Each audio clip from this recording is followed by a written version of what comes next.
الحمد للہ رب العالمین والصلاة والسلام على سید الانبیاء والمرسلین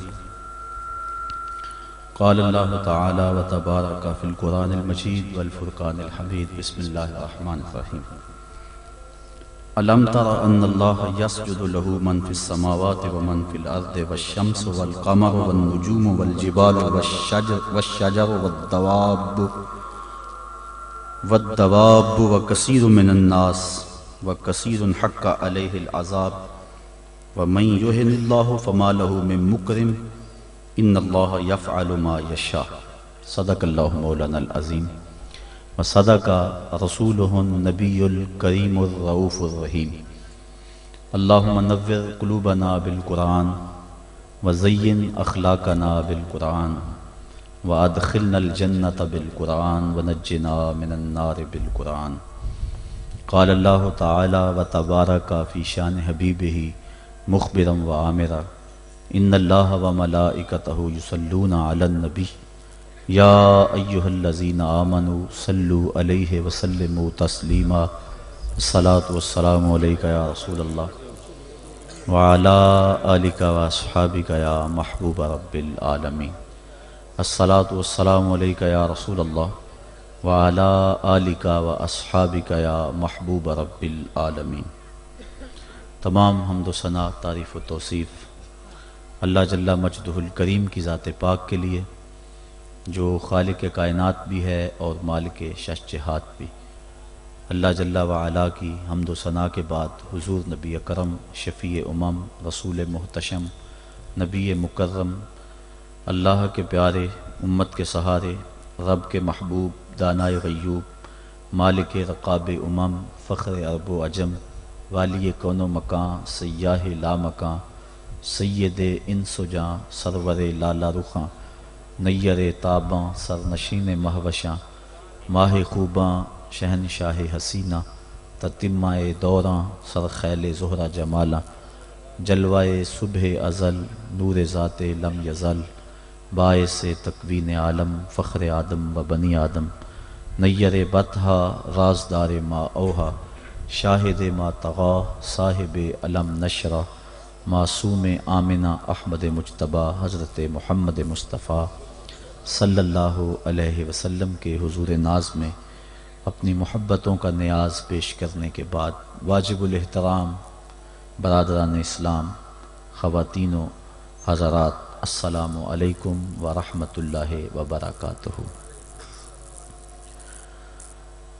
سورۃ الحج سے چند الفاظ آپ کے سامنے تلاوت کرنے کا شرف نصیب ہوا، اور انہی کے ضمن و ذیل میں کچھ باتیں آپ کے گوش گزار کروں گا۔ اللہ میری زبان پہ کلمۃ الحق جاری فرمائے۔ ارشاد فرمایا، الم تر ان اللہ یسجد لہ من فی السماوات ومن فی الارض، کیا تم نے نہیں دیکھا کہ اللہ کے لیے سجدہ کرتے ہیں جو آسمانوں میں ہیں اور جو زمین میں ہیں، والشمس والقمر والنجوم والجبال والشجر والدواب وکثیر من الناس، اور سورج اور چاند اور ستارے اور پہاڑ اور درخت اور چوپائے اور بہت سارے آدمی، وکثیر حق علیہ العذاب، اور بہت سارے وہ ہیں جن پر عذاب مقرر ہو چکا ہے، وَمَن يُهِنِ اللَّهُ فَمَا لَهُ مِن مُكْرِمٍ، اور جسے اللہ ذلیل کر دے اسے کوئی عزت دینے والا نہیں۔ ان اللہ یفعل ما یشاء، جو چاہتا ہے وہ کرتا ہے۔ کائنات کا ایک ایک ذرہ اس کے حضور سجدہ ریز ہے، طوعا و کرہن، چاہتے ہوئے بھی اور کچھ نہ چاہتے ہوئے بھی۔ سجدہ کیا ہے؟ حضرت امام راغب اصفہانی مفردات قرآن میں بیان کرتے ہیں، السجدۃ فی الاصل التذلل، سجدہ اصل میں جھکنے کو کہتے ہیں، لیکن شریعت اسلامیہ کی اصطلاح میں وضع الجبہہ بقصد العبادہ، عبادت کی نیت سے پیشانی کو رکھ دینا سجدہ کہلاتا ہے۔ حضرت امام فخر الدین رازی سجدے کے دو معنی بیان کرتے ہیں اس آیت کریمہ کے تحت، ایک انقیاد اور دوسرا یہی وضع الجبہہ والا معنی، عبادت کے لیے پیشانی رکھ کے سبحان ربی العالی کے جو نغمے الاپ پہ جاتے ہیں، سجدے کا دوسرا مفہوم یہ ہے۔ انقیاد کا معنی یہ ہے کہ پوری کائنات اللہ کے حکم کی پابند ہے، انسان کو اس نے اختیار دے رکھا ہے، باقی کائنات کا ایک ایک ذرہ جو ہے وہ جو کہتا ہے وہی کرتا ہے۔ انسانوں میں سے بہت سارے لوگ اس کے حکم کے پابند ہیں، اور کچھ لوگ ایسے ہیں کہ جو اس کے حکم کی دنیا پہ پرواہ نہیں کرتے۔ کل قیامت کے دن میں پتہ چلے گا کہ ہم نے مالک کی نافرمانی کر کے کتنی بڑی رسوائی کمائی اور کتنی بڑی ذلت میں مبتلا ہوئے۔ ارشاد فرمایا جو کچھ آسمانوں میں ہے اور جو کچھ زمین میں ہے، والشمس والقمر، اور سورج بھی اللہ کو سجدہ کرتا ہے۔ علماء کہتے ہیں یہ سورج جب طلوع ہوتا ہے تو سجدے سے اٹھتا ہے، اور جب وہ استوا تک درمیان تک آتا ہے تو یہ قیام میں ہوتا ہے، اور جب وہ دوبارہ مائل بغروب ہوتا ہے تو یہ رکوع میں ہوتا ہے، اور جب وہ غروب ہوتا ہے تو سجدے میں ہوتا ہے۔ ایک حدیث کے لفظ بھی ہیں کہ سورج جب ڈوبتا ہے تو عرش الہی کے نیچے سجدہ ریز ہوتا ہے۔ کائنات کی ہر شے اس کی عبادت میں ہے، ہر شخص ہر شے کا انداز عبادت اپنا ہے۔ درخت قیام میں ہے، چوپائے رکوع میں ہیں، مینڈک اور اس قبیل کے دوسرے جانور تشہد میں ہیں، اور حشرات الارض سجدے میں ہیں۔ انسان کی عبادت کو ساری عبادتوں کا مجموعہ قرار دے دیا گیا، اور اس کو کہا تو چونکہ اشرف المخلوقات ہے تو ایسی عبادت کر جس میں سب کی عبادتیں شامل ہو جائیں۔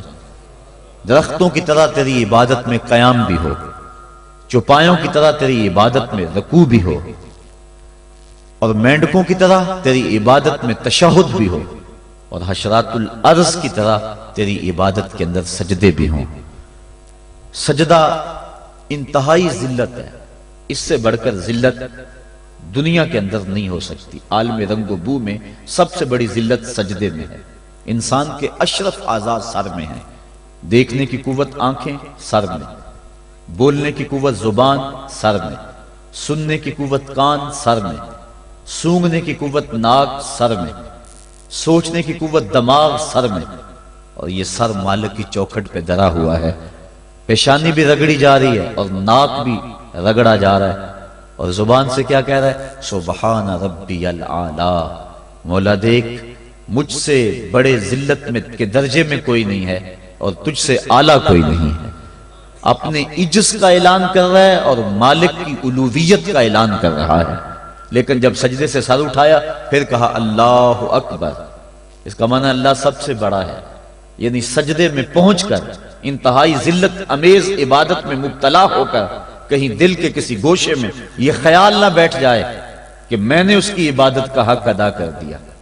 کہا سر اٹھا تو کہے اللہ اکبر، مولا تو بہت بڑا ہے، تو اتنا بڑا ہے کہ میری عبادتیں تیری بڑائی کو خراج پیش نہیں کر سکتی، اس لیے میں سجدے میں جھک کے بھی کہہ رہا ہوں کہ تیری عبادتوں کا حق مجھ سے ادا نہیں ہو سکا۔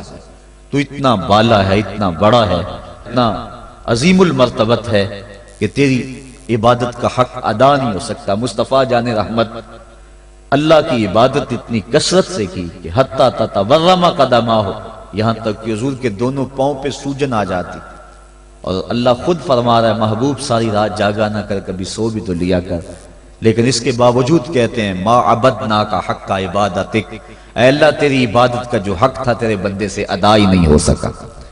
تو اتنی عبادت کرنے کے باوجود بھی کہا کہ تیری عبادت کا حق ادا نہیں ہو سکا، اور یقیناً بندہ اس کی عبادت کا حق ادا نہیں کر سکتا۔ وہ جتنا بلند و بالا ہے، جتنا وہ عظیم المرتبت ہے، جتنی اس کے شانیں ہیں، بندہ جتنا مرضی جھک جائے اس کی عظمتوں اور اس کی بڑائیوں کو خراج پیش کرنے کا حق ادا نہیں ہو سکتا۔ اس لیے جھک کر جب سر اٹھایا پھر اس کی بڑائی بولی اللہ اکبر، مالک تو سب سے بڑا ہے، تو اتنا بڑا ہے کہ میں سجدے میں جھک کر بھی تیری بڑائی کو خراج پیش نہیں کر سکا اور تیری بڑائی کے سامنے سر جھکا کر بھی اپنی عجز کا اظہار کر کے بھی میں پھر بھی خراج نہیں دے سکا، اور بھی جھکنے کہ میرے اندر سکت ہوتی اور کوئی حالات ایسے ہوتے پھر بھی تیری بڑائی کا حق ادا نہ ہو سکتا۔ تو اتنا بڑا ہے اور اتنا بلند و بالا اور عظیم المرتبت ہے۔ حضور نبی رحمت صلی اللہ علیہ وسلم نے ارشاد فرمایا، بندے کو سب سے زیادہ قرب سجدے میں ملتا ہے، اور سجدے میں اس لیے فرمایا کثرت کے ساتھ دعا مانگا کرو۔ اور ایک روایت کے لفظ ہیں کہ جب بنی آدم اولاد آدم سجدے میں سر رکھ کے سبحان ربی العالی کے نغمے الاپتی ہے تو شیطان پیٹتا ہے، روتا ہے، چیختا ہے کہ مجھے سجدے کا حکم دیا گیا اور میں نے انکار کر کے اللہ کی ناراضگی مول لے لی اور جہنم کا حقدار بنا، اور اس کو سجدے کا حکم دیا اور اس نے سجدہ کر کے اللہ کی رضا حاصل کر لی اور جنت کا حقدار بن گیا۔ شیطان کو ایک سجدے کا حکم دیا گیا تھا لیکن اس نے اس ایک سجدے سے بھی انکار کر دیا۔ فرشتوں کو ایک سجدے کا حکم دیا گیا تھا لیکن انہوں نے 2 سجدے کیے۔ یہ جو ہم بھی نماز پڑھتے ہیں ارشاد ہے وَرْكَعُوا وَاسْجُدُوا، رکوع کرو اور سجدہ کرو، تو اسی طرح کا حکم ورکعوا ہے اور اسی طرح کا حکم واسجدوا ہے۔ رکوع کرو اور سجدہ کرو، رکوع ہم ایک کرتے ہیں، سجدے 2 کرتے ہیں، یا تو پھر رکوع بھی 2 کیا کریں یا پھر سجدہ بھی 1 کیا کریں، چونکہ امر ہے امر، اور امر تکرار کا تقاضا نہیں کرتا اور نہ اس کا احتمال رکھتا ہے۔ میں آپ کو ایک بات کہوں تو ایک مرتبہ آپ اس کو تسلیم کر لیں جو امر کی تعمیر ہوگی، تو امر تکرار کا تقاضا نہیں کرتا، تو کہا گیا سجدہ کرو تو 1 سجدہ کرنا واجب تھا لیکن ہم سجدے 2 کرتے ہیں۔ تو علماء کہتے ہیں کہ جب فرشتوں نے سجدے میں پیشانی رکھی اور سبحان ربی العالی کے نغمے الاپے اور سجدے سے سر اٹھایا، دیکھا کہ ایک اکڑا کھڑا ہے، پھر دوبارہ سجدے میں سر رکھ کے سبحان ربی العالی کہنا شروع کر دیا، میرے مالک تیرا شکر تو نے ہمیں سجدے کی توفیق عطا فرما دی۔ اس لیے سجدے 2 ہو گئے اور رکوع 1 رہا۔ سجدہ انتہائی ذلت ہے اور عبادت کا انتہائی درجہ ہے۔ سجدے میں سر رکھ کے جو دعا مانگی جائے اللہ اس دعا کو رد نہیں کرتا۔ شیطان نے اللہ کے روبرو اس کی عزت کی قسم کھا کے کہا، مجھے تیری عزت و جلالت کی قسم، میں تیرے بندوں کو تیرے تک نہیں پہنچنے دوں گا، ان کے دائیں سے آؤں گا، ان کے بائیں سے آؤں گا، ان کے آگے سے آؤں گا، ان کے پیچھے سے آؤں گا، ان کی چاروں سمتیں گھیر لوں گا اور ان کو تیرے تک نہیں پہنچنے دوں گا۔ حضور فرمایا ظالم 2 رستے بھول گیا، کوئی بندہ سجدے میں پیشانی رکھ کے اس کو پکارتا ہے تو مالک اس کو بھی رستہ عطا فرما دیتا ہے، اور کوئی ہاتھ اٹھا کے دعا مانگتا ہے تو مالک اس کی بھی رد نہیں فرماتا۔ بلکہ حدیث کے لفظ ان ربکم حیی کریم یستحیی من عبدہ اذا رفع یدیہ ان یردہما صفرا، تمہارا رب سخی بھی ہے، زندہ بھی ہے، کریم بھی ہے۔ بندے جب اس کے سامنے ہاتھ پھیلا کے دعا مانگتے ہیں اللہ فرماتا ہے مجھے شرم آتی ہے ان کے اٹھے ہوئے ہاتھوں کو خالی کیسے موڑ دو۔ تو بندے اس کے حضور جب مانگیں مطالبہ کریں تو مالک بندوں کی دعاؤں کو قبول کرتا ہے۔ تو یہ 2 راستے کھلے ہوئے ہیں، ہاتھ اٹھا کے دعا مانگیں یا سجدے میں سر جھکا کے دعا مانگیں، تو مالک اپنے بندوں کی دعا کو قبول فرماتا ہے، شرف قبولیت بخشتا ہے۔ سجدہ بندگی کا اظہار ہے، اور انسان جتنے مرضی مرتبہ کمال پہ پہنچ جائے اس کے لیے اعزاز یہ ہے کہ وہ بندہ ہو۔ حضور معراج کی قربت خاص میں جب پہنچے اور مالک نے اپنے محبوب سے پوچھا بما اشرفک یا احمد، پیارے بتا تجھے کس چیز سے نوازا جائے، تو اس قرب خاص میں محبوب نے کیا انتخاب کیا اور کس چیز کا مطالبہ کیا؟ حضرت امام غازی نے لکھا اور بھی علماء نے، ملا جیون تفسیرات احمدیہ میں لکھتے ہیں کہ حضور نبی رحمت صلی اللہ علیہ وسلم نے اس قرب خاص میں اللہ کی بارگاہ میں عرض کی بنسبتی الیک شرفنی بالعبودیہ، اے اللہ ساری زندگی سجدوں میں پیشانی رکھ کے میں کہتا رہا ہوں کہ تو میرا اللہ ہے، آج تو بھی تو کہہ دے کہ تو میرا بندہ ہے، تو مجھے بندہ کہہ کے پکار دے۔ بندگی میں جو مزہ ہے بندے کے لیے اس سے بڑا اور کوئی اعزاز ہو ہی نہیں سکتا۔ حضرت غوث اعظم شیخ عبد القادر جیلانی رحمۃ اللہ تعالی علیہ فرماتے ہیں کہ ولایت میں سب سے کمال مرتبہ جو بندے کو نصیب ہوتا ہے وہ مقام بندگی ہے۔ بندگی وہ دولت ہے کہ جو بندے کو کائنات کی قوتوں کے سامنے سینہ سپر ہونے کی قوت دیتی. جب خدا کے سامنے بندہ جھک جاتا ہے تو پھر کسی اور کے آگے نہیں جھکتا. یہ درس ہے توحید کا، یہ سبق ہے سجدے کا. اللہ کو سجدہ کرنے والا کسی اور کے آگے پیشانی نہیں جھکا سکتا، اور اگر کوئی اللہ کو بھی سجدے کرتا ہے اور کسی اور کے آگے بھی پیشانی جھکاتا ہے تو اس نے سجدے کی روح کو سمجھا ہی نہیں. توحید کے دامن میں آباد ہونے والا کائنات کی ہر شے سے بے خوف ہو جاتا ہے. حضرت شیخ سعدی شیرازی فرماتے ہیں میں روح جنگل میں کھڑا تھا، ایک آدمی شیر کے اوپر سوار ہوا، ہاتھ میں سانپ کا کوڑا پکڑا ہے، میرے پاس آ کے رک گیا. میں ڈر گیا. مجھے کہنے لگا سعدی ڈر گئے ہو؟ میں نے کہا بات ہی ڈرنے کی ہے. کہنے لگا سعدی تو خدا کا ہو جا، خدا کی خدائی تیری ہو جائے. اللہ کے حضور جھکنے والا دنیا کے سامنے کھڑا ہو جاتا ہے. اس کو یہ سجدہ کائنات کے سامنے درس قیام دیتا ہے. جنگل کا بادشاہ شیر ہوتا ہے، اور جو جانور کمزور بھی اس بادشاہ کے قرب میں رہتے ہیں وہ جنگل کے بڑے بڑے جانوروں کو بھی خاطر میں نہیں لاتے. کیوں؟ ان کے اپنی ذات میں تو اتنی قوت نہیں ہوتی، لیکن انہیں اس شے کا احساس ہوتا ہے کہ میں جس کی صحبت میں رہ رہا ہوں وہ اس جنگل کا بادشاہ ہے. اس کی قوت کا لوہا سارے مانتے ہیں، اور اس کے قرب میں رہنے والے، اس کی گود میں رہنے والے کسی اور کو خاطر میں نہیں لاتے، اور کسی کا خوف ان کے سینے میں پیدا نہیں ہوتا. تو جو مالک کو ماننے والے ہیں، توحید کے دامن میں پناہ لینے والے ہیں، لا خوف علیہم ولا ہم یحزنون، کائنات کی کسی شے سے نہیں ڈرتے. بلکہ مفسرین نے فرمایا یہ جو قرآن مجید میں آتا نا اتقوا اللہ، اس کا معنی اللہ سے ڈر جاؤ. اتقوا کا معنی ڈر جاؤ، لیکن اس کی نسبت اگر اور ہوگی، اس کا مفعول کوئی اور ہوگا تو پھر ڈرنے کا مفہوم نہیں ہوگا. اتقوا اللہ قرآن میں لفظ موجود ہے. اتقوا النار اس کا معنی یہ نہیں کریں گے آگ سے ڈر جاؤ، جبکہ لفظ تو وہی ہے اتقوا اللہ، اللہ سے ڈر جاؤ. اتقوا النار اس کا معنی ہونا چاہیے آگ سے ڈر جاؤ. جو لوگ لفظی ترجمہ کرنے بیٹھ جاتے ہیں اور شریعت کے مزاج سے آگاہ نہیں ہوتے، وہ ترجمۃ القرآن میں بڑی غلطیاں کرتے ہیں. اس لیے ہر کس و ناکس کا ترجمہ نہیں پڑھنا چاہیے، دیکھنا چاہیے کہ قرآن کی روح کو اور منشا کو اور شریعت کے مزاج کو کس نے سمجھا ہے. تو اتقوا اللہ کا معنی اللہ سے ڈر جاؤ، اتقوا النار وہی معنی ہونا چاہیے آگ سے ڈر جاؤ. لیکن علماء کہتے ہیں، مفسرین نے اس کی تصریح کی ہے، فرماتے ہیں جب اتقوا النار کہیں گے تو اس کا معنی یہ نہیں ہوگا کہ آگ سے ڈر جاؤ، اس کا معنی ہوگا آگ سے بچ جاؤ. اتقوا اللہ کا معنی اللہ سے ڈر جاؤ، اتقوا النار کا معنی آگ سے بچ جاؤ. لفظ وہی ہے لیکن مفعول کے بدلنے سے مفہوم بدل گیا، اس لیے کہ جو مومن ہے وہ اللہ کے علاوہ کسی سے نہیں ڈرتا، اس کے سینے میں کسی کا خوف نہیں پنپ سکتا. حقوق اولاد کے حوالے سے میں نے گفتگو کے اندر کہا تھا، جو افراد موجود ہوں گے اس جمعہ میں انہیں اچھی طرح یاد ہوگا کہ ہم بچوں کی جب تربیت کرتے ہیں تو ان کے نفسیات کا ہمیں لحاظ رکھنا ہوگا. بعض کا بچہ رو رہا ہوتا ہے، ماں نے اس کو چپ کرانا ہوتا ہے، کوئی ضروری کام ہوتا ہے، بچہ چپ نہیں کرتا تو ماں اس کو چپ کرانے کے لیے بڑے جتن کرتی ہے. تو بعض کا ایسا ہوتا ہے کہ بچے کو چپ کرانے کے لیے ماں جلدی سے اس کو اپنی چھاتی سے چمٹا لیتی ہے اور کہتی ہے بچہ چپ کرو بلی آ گئی. میں کہا کرتا ہوں کہ یہ بچے کی نفسیات پہ بہت بڑا حملہ ہے اور بچے کو بزدل بنایا گیا ہے. جو بچپن میں جس بچے کو بلی سے ڈرایا گیا، بڑا ہو کر وہ شیر کا مقابلہ نہیں کر سکتا. تو بچے کے نفسیات کے اندر یہ شے بچپن میں ہی ڈالی جائے کہ اللہ کے علاوہ کسی کا خوف اس کے سینے میں پنپنے ہی نہ پائے. یہ ہے تربیت جو ہم اپنی اولاد کی کریں، اور ایک یہ تربیت ہے جو اہل ایمان کی محمد عربی نے کی تھی. 313 ہو کے جبر کی قوتوں کے خلاف کھڑے ہو گئے.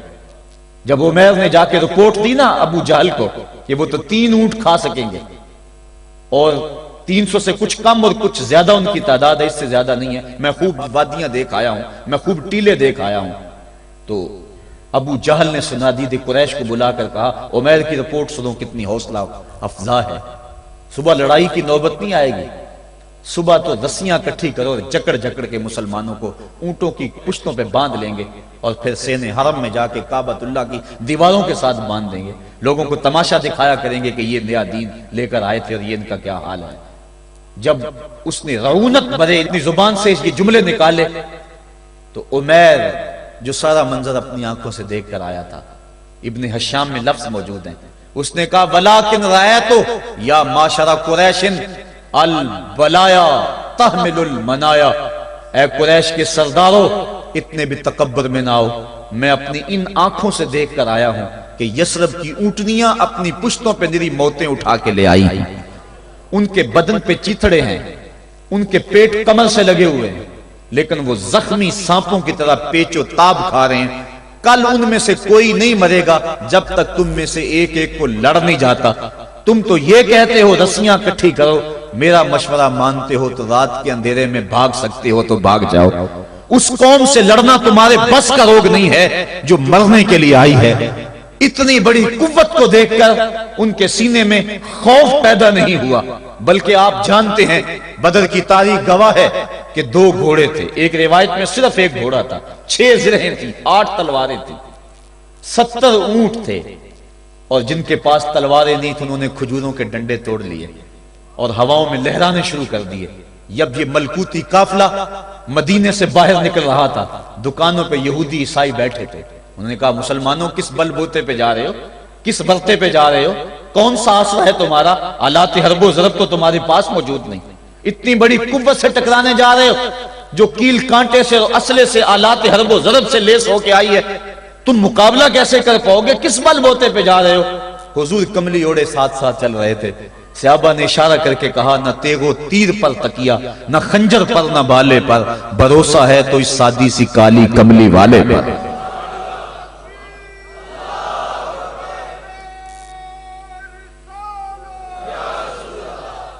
اب اس ماحول میں جبکہ کفار پورا لاؤ لشکر لے کے آئے اور ابو جہل نے کہا اعلان کر دو لنا عزا ولا عزا لکم، یہ ان کے بت کا نام ہے، ہمارے پاس عزا ہے تمہارے پاس عزا نہیں، ہمارے پاس لات ہے تمہارے پاس لات نہیں، ہمارے پاس منات ہے تمہارے پاس منات نہیں، ہمارے 360 خدا اور تمہارا ایک خدا، مقابلہ ہی کوئی نہیں۔ اس نے کہا کھڑے ہو کے اونچی جگہ پہ کہا اپنے نقیب کو اعلان کرو لنا عزا ولا عزا لکم۔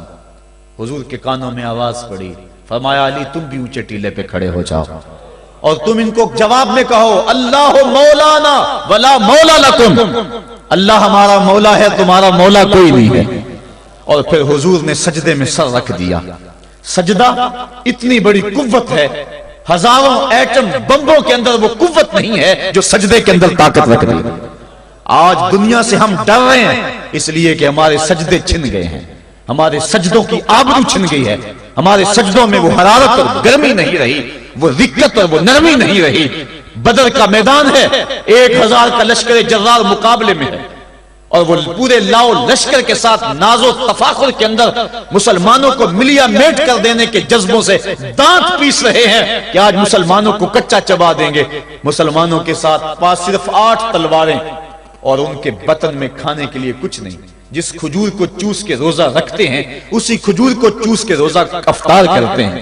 یہ حالت مسلمانوں کی، بدن پہ چیتھڑے لگے ہوئے کپڑے ہیں، عجیب حالت ہے۔ پھر کون سا آسرا تھا جو مسلمانوں کے کام آیا؟ مصطفیٰ کریم نے مسجد عریش میں سجدے میں پیشانی جھکا دی۔ حضرت ابو بکر صدیق رضی اللہ تعالیٰ عنہ فرماتے ہیں میں حضور کے ساتھ تھا، ساری رات مصطفیٰ روتے رہے، آنکھوں میں آنسو ہیں، حضور کی چادر سر انور سے سرک کے حضور کے کندھوں پہ آ جاتی، پھر کندھوں سے پشت پہ آ جاتی، میں اٹھا کے حضور علیہ السلام کے سر پہ رکھتا اور کہتا حضور بس کرو۔ حضور بار بار روتے اور اللہ کی بارگاہ میں سجدے میں سر ڈال کر التجائیں کرتے۔ لفظ کیا تھے محبوب کی زبان پہ، آج تک ایسی ناز والی دعا کسی نے نہیں کی ہے جی جیسی دعا مصطفیٰ جان رحمت نے کی۔ مصطفیٰ کریم سجدے میں سر رکھا ہے اور کیا کہا اللہم ان تہلک ہذہ العصابہ لم تعبد فی الارض ابدا، میرے مالک میں نہیں کہتا کہ ان لوگوں کو بچا لے، دیکھ میری زندگی کی کمائی یہی 313 ہے جو میں تیری چوکھٹ پہ لے کے حاضر ہو گیا ہوں، میری زندگی کا کل اثاثہ، میری زندگی کا کل سرمایہ کوہ ابو قبیس پہ کیے گئے درسوں کا نتیجہ، عکاظ کی منڈی کے اندر دیے گئے درسوں کا نتیجہ، اور ذی المجال کے میلے میں تیرے دین کی تبلیغ کا نتیجہ، طائف کے بازاروں میں پتھر کھا کھا کے جو تبلیغ کی اس کا نتیجہ، رستے میں گڑے، رستے میں بچھتے ہوئے کانٹے، اور مکے کے بازاروں میں میرے بدن کے اوپر پڑتی ہوئی اوجریاں، میں نے پھر بھی تیرا کلمہ بلند کیا۔ میرے مالک، میری پوری زندگی کا گداز، میری پوری زندگی کا سرمایہ، میری زندگی کے آنسو، میری زندگی کا رونا سینے حرم کے اندر کعبۃ اللہ کی چھاؤں کے میں سجدے کر کر کے، کبھی میں نے عمر مانگا، کبھی میں نے حمزہ مانگا، تیرے دین کے لیے میں نے جو ایک ایک کر کے تنکا جوڑا اور یہ ایک چھوٹا سا گھونسلہ بنایا۔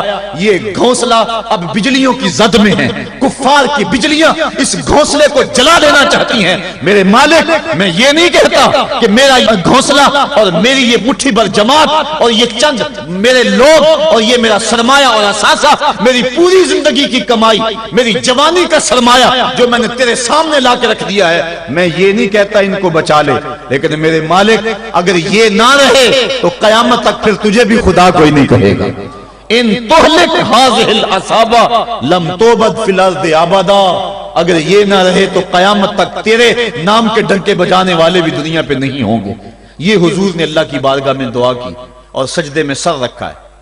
حضور علیہ السلام کی آنکھوں میں اشک جاری ہیں، سجدے سے قوت حاصل کی جا رہی ہے۔ دشمن کے مقابلے میں مصطفیٰ کریم سجدے میں سر رکھ کے اللہ سے آرزو کر رہے ہیں۔ حضرت سیدنا صدیق اکبر فرماتے ہیں اچانک حضور نے سر اٹھایا، میں خوش ہو گیا کہ حضور کے چہرے پہ مسکراہٹ تھی۔ حضور مسکراتے ہوئے فرمایا ابشر یا ابا بکر ھذا جبریل آخذ بعنان فرسہ، ابو بکر بشارت ہو، وہ جبریل اللہ کی مدد لے کر آ گئے۔ تو یہ سجدے تھے جن سجدوں نے ظالم اور جابر قوتوں کا منہ توڑ کے رکھ دیا۔ حضرت علی المرتضیٰ روایت کرتے ہیں رضی اللہ تعالیٰ عنہ، فرماتے ہیں میں نے ہاتھ میں تلوار تھامی اور میدان میں کود پڑا، میں نے کئی کافروں کو واصل جہنم کیا، پھر پلٹ کے دیکھا کہ میں حضور کی زیارت کر لوں، لیکن مجھے حضور نظر نہ آئے۔ میں نے ڈھونڈا تو ایک سمت حضور نے پیشانی سجدے میں رکھی ہوئی تھی اور زبان پہ لفظ تھے یا حیو یا قیوم، یا حیو یا قیوم۔ حضور یہ پڑھتے جا رہے تھے، یا حیو یا قیوم کا وظیفہ پڑھتے جا رہے تھے اور سجدے میں پیشانی تھی حضور کی۔ میں پھر دوبارہ آیا اس سجدے سے جوش لے کر، اس سجدے سے گرمی اور حرارت لے کر، اور پھر دشمن کی صفوں میں کود گیا۔ میں نے ایک کافر کو واصل جہنم کیا، پھر زیارت کے لیے واپس آیا، دیکھا تو پھر سجدے میں حضور نے سر رکھا ہوا ہے اور یہی کہہ رہے ہیں یا حیو یا قیوم، یا حیو یا قیوم، یا حیو یا قیوم برحمتک استغیث۔ یہ جملے حضور کی زبان پہ ہیں اور سجدے میں حضور کی پیشانی۔ میں پھر گیا، پھر آیا، کئی بار ایسا ہوا میں کافر کو قتل کرتا، پھر آتا حضور کو سجدے میں دیکھتا۔ فرمایا پھر حضور نے تلوار تھامی اور مصطفیٰ کریم میدان جنگ میں کود پڑے۔ لوگ بڑھ چڑھ کے دشمنوں پہ حملہ کرتے تھے، لیکن جو سب سے آگے کافروں کی صفوں میں کود کے حملہ کر رہا تھا وہ آمنہ کا لال محمد مصطفیٰ صلی اللہ علیہ وسلم۔ تو سجدے سے وہ قوت ملتی ہے، سجدے سے وہ نور اور روشنی ملتی ہے کہ پورے زمانے میں اجالا کیا جا سکتا ہے۔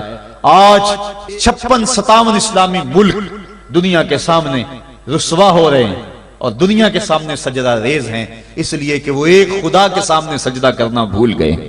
ایک سجدہ جسے تو گراں سمجھتا ہے 1000 سجدے سے آدمی کو دیتا ہے نجات۔ آؤ اس کے حضور جھکو، اس کے حضور جھکنے والا کسی کے آگے نہیں جھکتا۔ سجدہ اس کو قوت دیتا ہے، تو راز کن فکاں ہے اپنی آنکھوں پر عیاں ہو جا، خودی کا راز نہ ہو جا خدا کا ترجمہ ہو جا، خودی میں ڈوب جا غافل یہ سر زندگانی ہے، نکل کر حلقہ شام و سحر سے جاویداں ہو جا، گزر جا بن کے سیل تندرو کوہ بیاباں سے، گلستان راہ میں آئے تو جوئے نغمہ خواں ہو جا۔ مالک کے حضور جب بندہ عزت سے سر جھکا دیتا ہے اللہ کی رحمتیں بندے پہ نازل ہوتی ہے۔ ایک روایت میں آتا ہے جب بندہ نماز کے لیے کھڑا ہوتا ہے، ابھی اس نے سجدے میں جانا ہوتا ہے، ابھی وہ قیام ہی کرتا ہے، اللہ فرماتا ہے میرے بندے کے گناہ جو ہیں اس کے بدن سے نکال کے ایک سمت کر دو، تاکہ میرا بندہ اس حالت کے اندر میرے حضور حاضر ہو کہ وہ گناہوں سے پاک اور صاف ہو۔ حضرت نبی رحمت صلی اللہ علیہ وآلہ وسلم فرماتے ہیں کہ پھر اس کے سارے گناہ اس کے بدن سے اتار کے ایک سمت رکھ دیے جاتے ہیں اور بندہ مصلی پہ سبحان ربی العالی کے نغمے الاپتا ہے، رکوع کرتا ہے، سجدے کرتا ہے۔ جب سلام پھیر کے نماز ختم کر کے دعا کر کے جانے لگتا ہے تو فرشتے عرض کرتے ہیں مالک یہ جو گناہ اتار کے ایک سائیڈ پہ رکھے تھے یہ دوبارہ اس کو دے دیں؟ اللہ فرماتا ہے جس کی جھولی سے گناہ نکال لیے تھے دوبارہ اس کی جھولی میں نہیں ڈالیں۔ اللہ اکبر۔ اور ایک روایت کے لفظ ہیں کہ جب بندہ نماز کے لیے کھڑا ہوتا ہے اس کے کندھوں کے اوپر سارے گناہ آ جاتے ہیں اور اس کے سر پہ اوپر گناہ آ جاتے ہیں، جب رکوع میں جاتا ہے تو کندھوں والے گناہ گر جاتے ہیں، اور جب بندہ سجدے میں سر رکھتا ہے تو اللہ تعالیٰ اس کے سارے گناہوں کو ختم کر دیتا ہے اور وہ بالکل پاک ہو جاتا ہے۔ حضرت سلیمان فارسی ایک دن ایک درخت کے نیچے کھڑے تھے، آپ نے درخت کی شاخ کو پکڑ کے جنبش دی، حرکت دی، موسم خزاں تھا، درخت کی شاخ کے سارے زرد پتے گر گئے۔ ایک صحابی پاس کھڑے تھے، انہیں پوچھنے لگے عثمان تو نے مجھے پوچھا نہیں کہ میں نے درخت کی شاخ کو یوں ہلایا کیوں ہے؟ انہوں نے کہا اچھا پھر آپ بتا دیں کہ آپ نے درخت کی شاخ کو یوں کیوں ہلایا ہے؟ کہا سنو پھر، ایک دن میں اور چند صحابہ حضور کے ساتھ جا رہے تھے، رستے میں ایک درخت آیا، اس کے نیچے حضور کھڑے ہوئے، حضور نے اس طرح درخت کی شاخ کو پکڑ کے ہلایا، یوں پتے جھڑ گئے، ہم اس منظر کو دیکھتے رہے۔ حضور علیہ السلام نے فرمایا سلمان فارسی تو نے مجھے پوچھا نہیں کہ میں نے اس درخت کی شاخ کو یوں کیوں ہلایا ہے؟ تو میں نے عرض کی حضور آپ بتا دیں کہ آپ نے کیوں ہلایا ہے؟ فرمایا سلمان جس طرح اس درخت کی شاخ کو ہلایا گیا اور سارے پتے جھڑ گئے، جب کوئی بندہ سجدے میں سر رکھتا ہے نماز پڑھتا ہے اس کے سارے گناہ دھل جاتے ہیں اور وہ پاک اور صاف ہو جاتا ہے۔ ایک دن فرمایا صحابہ اگر کوئی بندہ اس کے گھر کے سامنے سے نہر گزرتی ہو اور وہ دن میں 5 مرتبہ اس نہر کے اندر غسل کرے تو بتاؤ اس کے بدن کے اوپر کوئی میل کچیل رہ جائے گا؟ عرض کی نہیں۔ فرمایا اس طرح جو 5 نمازیں پڑھتا ہے اس کے بدن کے اوپر گناہوں کا میل نہیں رہتا۔ فرمایا الصلاۃ معراج المومنین، نماز مومنوں کا معراج ہے۔ عماد الدین الصلاۃ، نماز دین کا ستون ہے۔ حبب الی من دنیاکم ثلاث الطیب والنساء وجعلت قرۃ عینی فی الصلاۃ، مجھے تمہاری دنیا سے صرف 3 چیزیں پسند ہیں، خوشبو، منکوحہ بیویاں، اور میری آنکھوں کی ٹھنڈک نماز میں رکھی ہے۔ اور حضور نے یہ بھی ارشاد فرمایا من ترک الصلاۃ متعمدا فقد کفر، جس نے جان بوجھ کے نماز چھوڑی گویا اس نے کفر ہی تو کیا، یعنی کافروں والا کام کیا۔ حضرت امام فخر الدین رازی نے تفسیر کبیر میں لکھا حافظوا علی الصلوات والصلاۃ الوسطی، اس آیت کریمہ کے تحت ایک عورت مدینے کی گلیوں میں چیخ رہی ہے اور کہنے لگی مجھے حضور کے در کا پتہ بتاؤ۔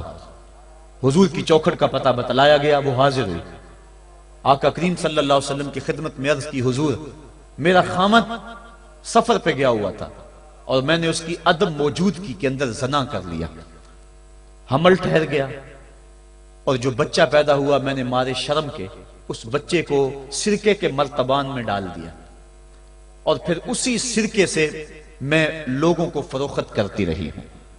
اب جب کہ میرا ضمیر جاگا ہے میں آپ کی خدمت میں حاضر ہوئی، مجھے بتایا جائے کہ میرے گناہ کا بھی کوئی کفارہ ہے۔ حضور نے ارشاد فرمایا جو تو نے زنا کیا ہے اس کی سزا رجم ہے چونکہ تو شادی شدہ ہے، اور جو تو نے بچے کو قتل کیا ہے قتل کی سزا قتل ہے، اور جو تو نے سرکہ بیچا ہے فقد ارتکبت کبیرہ، تو نے کبیرہ گناہ کیا ہے، اس کی سزا تو قیامت کے دن پائے گی۔ اس کے بعد حضور فرمایا ان تینوں گناہوں کی یہ سزا ہے، لیکن جس طرح تو گھبرائی ہوئی آئی تھی میں تو یہ سمجھا تھا شاید تیری نماز اثر قضا ہو گئی ہے۔ اب آپ اندازہ کریں کہ نماز کی اہمیت کیا ہے اور ہم اس باب میں کتنی سستی کرتے ہیں۔ کسی سے پوچھا جائے نا آؤ نماز پڑھنے چلے، وہ کہتے ہیں بس یار میرے کپڑے پلید ہیں، کپڑے میرے پاک نہیں ہیں۔ تیرے کپڑے کیسے پاک رہ سکتے ہیں؟ تو اللہ کے حضور جھکنا نہیں جانتا، تیرے کپڑے بھی پلید ہیں، تیرا دل بھی پلید ہے، تو اس کے حضور جھک کے تو دیکھ، تن بھی ستھرا کر دے گا، تیری روح کو بھی پاکی دے دے گا، تیرے قلب کو بھی طہارت بخش دے گا۔ تو اس کے حضور آ جھک، اس کے حضور سجدوں سے اللہ کے حضور خراج پیش کر اپنی محبتوں کا۔ جب بندہ سجدے میں سر رکھتا ہے اللہ فرشتوں میں فخر کرتا ہے میرے بندے کو دیکھو نا بالآخر میرے حضور ہی جھکا ہے نا، کتنے گناہ کیے اس نے، کتنے جرم کیے اس نے، لیکن بالآخر میرے حضور آیا اور اپنے گناہوں کی معافی مانگتا ہے۔ فرشتوں گواہ ہو جاؤ میں نے اپنے اس بندے کی مغفرت فرما دی۔ تو اللہ کے حضور نماز پڑھنے والا، بلکہ ایک روایت مسند امام احمد بن حنبل میں موجود ہے، حضور فرمایا جب بندہ نماز کے ارادے کے لیے اٹھتا ہے اور وضو کرنے کے لیے جب پانی کا پہلا قطرہ چلو پہ لیتا ہے، جو ہی اس کے بدن سے وضو کا پانی چھوتا ہے، اللہ اس کے گناہوں کو معاف فرما دیتا ہے۔ جس نماز کے قصد کے لیے اٹھیں اور وضو کریں اور پانی چھوتے ہی گناہ معاف ہو جائیں، اگر اس نماز کا اعلیٰ درجہ سجدہ کر لیا جائے تو پھر مالک کی کتنی رحمت نازل ہوگی۔ یہ کتنی بڑی دولت ہے، یہ کتنا بڑا سرمایہ ہے جس سے ہم لوگ محروم رہ جاتے ہیں۔ آؤ اللہ کی رحمتیں سجدے میں ڈھونڈیں، سجدے میں پیشانی رکھ کے جب ہم اس کی رحمت کو مانگیں تو وہ مالک ہمارے اوپر رحمتیں نازل کرے گا۔ آج پوری دنیا کے اوپر مسلمانوں کے ساتھ جو حالات ہیں وہ کسی سے مخفی نہیں۔ کوئی کہتا ہے کہ معاشی طور پہ مسلمان کمزور ہیں، اس وجہ کو بھی میں تسلیم کرتا ہوں۔ مسلمان کے پاس آلات حرب و ضرب بھی موجود نہیں ہیں، اس وجہ کو بھی تسلیم کر لیا جائے۔ سیاسی طور پہ مسلمان کمزور ہیں، اس وجہ کو بھی تسلیم کر لیا جائے۔ یہ ساری وجہیں اپنی جگہ پہ، لیکن یہ بھی تو سنو، مسلمانوں کی تعداد اس وقت 1.40 کروڑ ہے۔ افرادی قوت اتنی کبھی بھی مسلمانوں کی نہیں ہوئی تھی۔ اس وقت مسلمانوں کے پاس ایٹمی طاقت موجود ہے، اتنی قوت عسکری کبھی بھی مسلمانوں کے پاس نہیں ہوئی تھی۔ 56 اسلامی ملک ہیں جن میں قیمتی معدنیات سے اور تیل کی دولت سے اور سونے کی قیمتی معدنیات سے یہ مسلمان مالا مال ہیں۔ کیا کچھ نہیں ہے جو مسلمانوں کے پاس نہ ہو، لیکن ایک دولت چھن گئی مسلمانوں کے پاس، وہ سجدے کی آبرو، وہ سجدے کی عزت، وہ پیشانی رکھ کے اس رب کو پکارنا جو سب سے اعلیٰ ہے، جو سب سے بالا ہے، جس نے موسیٰ کے فرعون کو نیل کی موجوں میں ڈبو دیا۔ کیا پوری امت مسلمہ 1.40 کروڑ انسان سجدے میں سر رکھ کے سبحان ربی الاعلیٰ کے نغمے آلاپ کے اپنے رب سے گزارش کریں اور اپنی امت کا رونا روئیں؟ کشمیر میں لٹتی ہوئی جوانیاں اور قدس کے اندر بہتا ہوا خون، شبرغان سے لے کر کابل و قندھار تک اور موصل سے لے کر تکریب تک مسلمان کے اوپر جو ظلم و تشدد ہو رہے ہیں، اپنے رب کے حضور اس کا دکھڑا سنائیں اور اپنے مالک کو کہیں میرے مالک ہم لٹ گئے، ہم کٹ گئے، ہم پٹ گئے۔ اسلحے بھی موجود، افرادی قوت بھی موجود، سیاسی طاقتیں بھی موجود، لیکن اس کے باوجود مسلمان دبتا چلا جا رہا ہے۔ اسی کشتی کو ہے خوف تلاطم صدحیف منہ موڑ دیے تھے جس نے بڑھتے ہوئے طوفانوں کے، جو 300 ہو کر جرأت اور وہ طاقت اور وہ عظیمت کی داستانیں رقم کرتے ہیں کہ مالک تو بھی اس دن کو یوم فرقان کہہ کے پکارتا ہے۔ آج وہ امت بیچ منجدار کے اس امت کی کشتی ہچکولے کھا رہی ہے۔ ہماری فریاد، ہمارا استغاثہ تیرے سے ہے، میرے مالک ہمارا کھویا ہوا وقار بحال کر دے اور اس امت کو اس مرتبہ کمال تک پہنچا دے جس مرتبہ کمال تک یہ امت پہلے پہنچی تھی، اور ان کا کھویا ہوا وقار بحال کر دیا جائے۔ آج بھی ہم اگر سجدوں سے اپنے رب کو منا لیں اور وہ روٹھا ہوا رب آج بھی ہماری مدد کے لیے آ جائے تو پھر کوئی قوت، کوئی طاقت ہمیں نہیں لٹاڑ سکتی۔ آئیے ہم سجدے سے اپنے مالک، اپنے خالق اور اپنے رازق کے حضور اپنی محبتوں اور اپنی الفتوں کا خراج پیش کریں۔ نماز ایک ایسی عبادت ہے جس کا حکم قرآن میں 750 مرتبہ کے قریب دیا گیا۔ اور ایک آخری بات عرض کر کے اپنے موضوع کو سمیٹنا چاہوں گا۔ میرے اور آپ کے آقا مولا حضور نبی رحمت صلی اللہ علیہ وسلم پر جب وقت آخر آیا تو آخری وصیتیں جو حضور نے اپنی زندگی میں کی وہ کیا تھی؟ 2 وصیتیں تھی حضور کی آخری کی۔ جب حضور ایام مرض میں تھے اور آخری وصیتیں، اس کے بعد حضور نے کوئی کلام نہیں کیا، وہ یہی تھا، الصلاۃ الصلاۃ الصلاۃ الصلاۃ۔ لوگوں میں تمہیں نماز کی تاکید کرتا ہوں، میں نماز کی تاکید کرتا ہوں۔ اور دوسرا فرمایا، جو تمہاری ملک میں تمہارے غلام اور تمہاری لونڈیاں ہیں ان کے ساتھ حسن سلوک کی تاکید کرتا ہوں۔ یہ آخری 2 باتیں تھی جو حضور نے ارشاد کی۔ حقوق اللہ کے حوالے سے نماز اور حقوق العباد کے حوالے سے حضور نے کمزوروں کے حق ان تک پہنچانے کی تاکید امت کو دی، اور اس کے بعد پھر حضور انتقال کر گئے۔ آئیے ہم سجدوں سے اپنے رب کو راضی رکھیں۔ اللہ مجھے آپ کو توفیق عمل عطا فرمائے۔